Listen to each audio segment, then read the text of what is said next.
wherever it is that they're staying.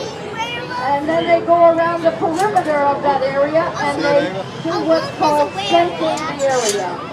That means they leave their scent just like that, all along the edge of their territory. And if any other animals, any other wolves come into that territory, they know that he's there, that his pack is there. And in the animal kingdom, they respect that of each other.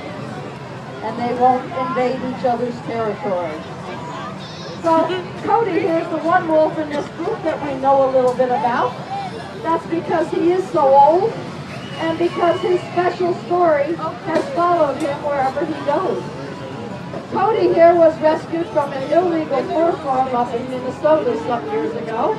And if you don't know what that is, that's a place where they raise fur-bearing animals for about 2 years and then they kill them and they make them into a coat. It's not a nice thing. It's a terrible thing. But thanks to folks like yourselves, laws have been passed, and that is illegal to do today, thank God. So Cody was taken from there to a sanctuary in Ohio. And when he got there, he was a cute young cub at the time.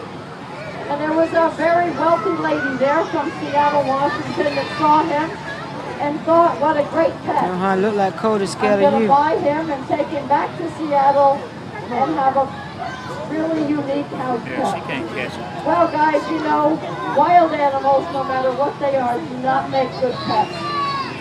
These guys may look like a dog, they may act like a dog, but in reality it's the other way around. It's the dogs that act like them. This is the original. This is where all our dogs come from, is a wolf. But these guys are wild. Yes, you can socialize them to a point, some of them, not all of them. And they seem to be really domestic, but they are not.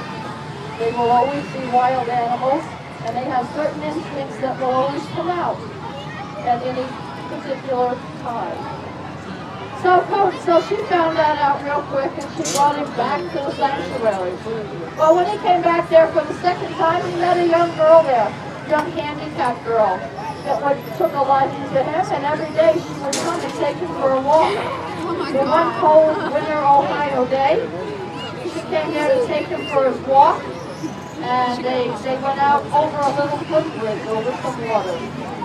Well, with all the snow and ice in their wake, the bridge collapsed, and they both fell into freezing cold water.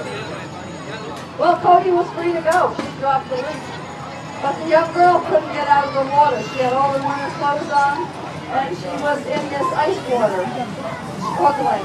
And she was calling for help, crying for help. Well, Cody made a decision that day.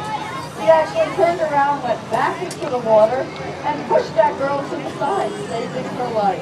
Let's hear it for Cody!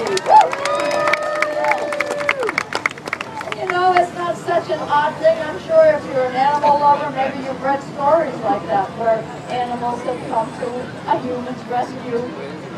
They have a brain. They can think. They can problem solve. They also have a heart. They love and they want to be loved back.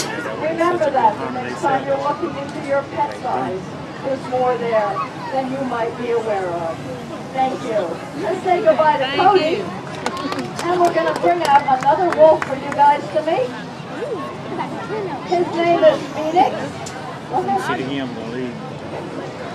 And he's what we call the lone wolf. That's a wolf that's been rejected from the pack for one reason or another. Phoenix here we've had about 2 years. He's about 12 years old. And he came from a facility that just didn't have any more room for him. Kind of a sad story.